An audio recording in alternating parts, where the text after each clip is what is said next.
Yo, bago ang lahat. Ang two-time MVP, Finals MVP at mukha ng Milwaukee Bucks franchise ay posibleng matrade bago o matapos ang trade deadline.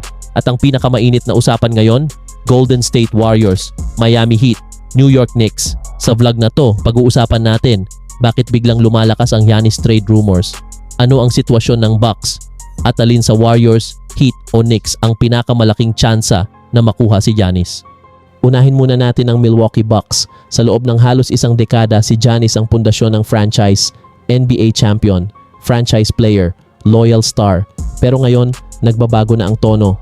Problema ng Bucks ngayon, aging core, injuries, cap space issues, kulang na draft picks.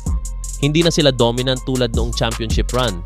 May mga reports na hindi pa nagre-request ng trade si Giannis, pero open na ang Bucks na makinig sa offers.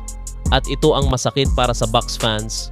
Kung hindi nila itatrade si Giannis ngayon, baka mawala siya ng libre sa future. Kaya ang tanong, magre-rebuild ba sila ngayon habang mataas pa ang value ni Giannis? At dito pumapasok ang Warriors, Heat at Knicks. Unahin natin ang pinaka-controversial, Giannis to the Warriors. Imagine mo to, Steph Curry, Giannis Antetokounmpo. Grabe, di ba? Bakit gusto ng Warriors si Giannis? Kailangan ng Warriors ng dominant interior presence. Tumitigil ang opensa kapag binabantayan si Steph. Si Giannis ang ultimate finisher at defender. Posibleng trade package, Jonathan Kuminga, Jimmy Butler, Moses Moody o Podziemski. Multiple first-round picks. Pwede rin na si Draymond Green kung handang ibigay ng Warriors. Pero ang problema, salary matching. Mawawala depth ng Warriors. All in move 2. Pero kung makuha nila si Giannis, instant title contender agad ang Warriors. Tanong, kaya bang isugal ng Warriors ang future nila para sa isang ring ngayon? Next stop, Miami Heat. Kung may team na kilala sa pagkuha ng superstar ng biglaan, Miami yon. Bakit bagay si Giannis sa Heat? Heat culture, bagay sa work ethic ni Giannis.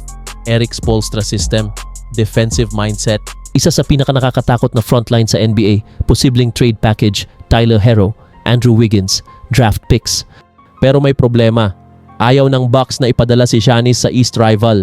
Limited draft picks ng Miami. Pero tandaan, kapag Miami ang usapan, laging may sorpresa. At kung gusto ni Giannis ng winning culture, malakas ang hatak ng Heat. At syempre, New York Knicks. Ito ang dark horse. Bakit interesado ang Knicks? Maraming assets, maraming picks, kulang lang ng tunay na superstar.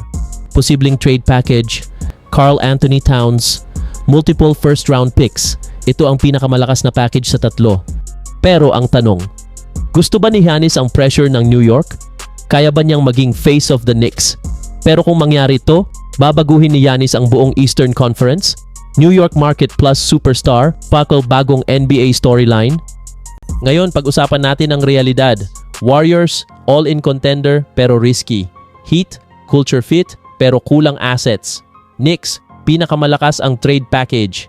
Kung Bucks ang tatanungin, Knicks ang logical choice. Kung championship ang habol ni Giannis, Warriors o Heat. Kaya posibleng mangyari, Bucks chooses best assets. Giannis's camp influences destination. Ito ang dahilan kung bakit sobrang init ng usapang ito. Mga idol, isang bagay ang malinaw, kapag gumalaw si Giannis, yayanig ang buong NBA. Warriors, Heat, Knicks, kahit saan siya mapunta, automatic contender agad ang team na yon. Ngayon, ikaw ang tatanungin ko, saan mo gusto mapunta si Giannis? Warriors, Heat o Knicks? I-comment nyo sa baba ang opinion nyo. Kung nagustuhan mo ang ganitong malalim na NBA analysis, like, subscribe at share para sa NBA fans. Peace out!